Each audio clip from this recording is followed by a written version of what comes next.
Hi, I'm Doug Campbell, the manager of the Hamilton Old Boys Rugby and Sports Club. I used to play here in the 70s and 80s, and I have really fond memories of those great times. With me is another former Old Boys player, Olympic rowing bronze medalist, Chris White. Hi Chris. Hey Dougie. What are your memories from those days? Mate, well, it was pretty cool. One of the things I remember vividly was the here after the games and the camaraderie that we had with our teammates. It was pretty cool. One of the things I learnt with all my time in sport was when you go and do something with a group of mates, when your target is the championship, whatever that might be, and then you have a crack each week to progress towards that, and then you come back to the club rooms after that and relive the game and have a chat about it and maybe start thinking about what's going to happen next week. It was a brilliant time. Yeah, I agree with that, and these club rooms were very much a part of that as a focal point. Absolutely. And they were great. But, well, Chris, you know, we turn 100 years old next year, our great centennial celebrations. We've got some fantastic celebrations planned, a big weekend at Queen's Birthday weekend, and we've got people coming from all over the world to see that. So we have to really put on a really good front.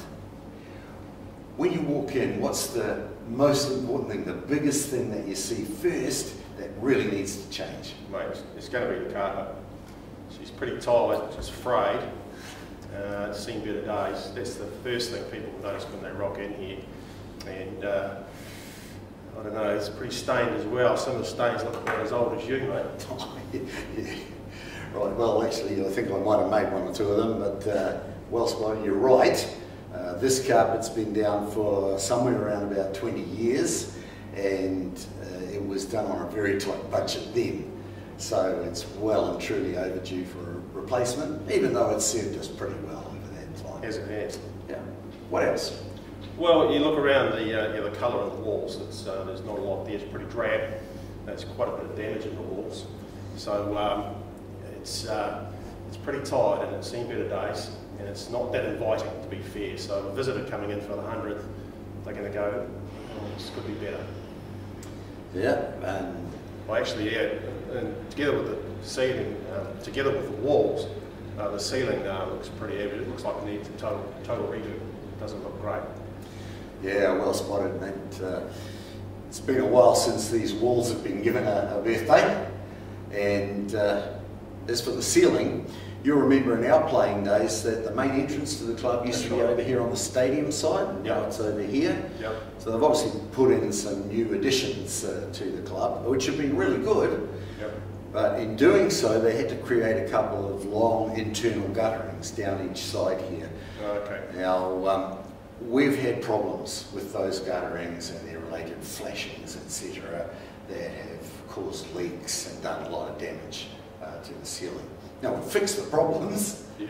but the damage that was caused, it still remains. It's been done. But it'd be great if you came in here and there was a new ceiling, nice coloured walls, new carpet. It would look fantastic. Does the roof leak? No, it doesn't. The actual roof itself still has integrity. It's just those internal gutterings. But the roofing iron is deteriorating, it's rusted, and it looks awful. So if we don't do something with it soon, we will have a major problem. Sure. You know, while we are fortunate in so many respects that we back onto Waikato Stadium, That's great. it's a great help to us.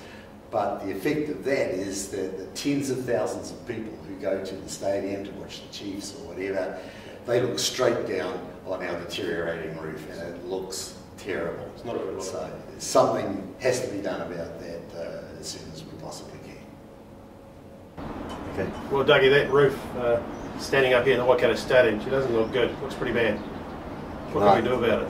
Well, we've got two options if we could get them funded, one of which is to replace the entire roof. That would be the preferred option because it's not going to last that much longer anyway, and we need something decent up there. If that wasn't possible, the second option would be to remove as much as we can of that surface rust there and give it a good paint job, and then we might get 4 to 5 years use out of it if we're lucky. Okay. All these projects, they come with a massive big price tag. How's a club like ours going to get on to achieve that? Yeah, well, that's the problem, isn't it? Traditional funding sources and revenue sources for all sports clubs now are drying up, and the costs of maintaining resources like our club rooms is only going in one direction. Yeah. So we have to work hard and dream big.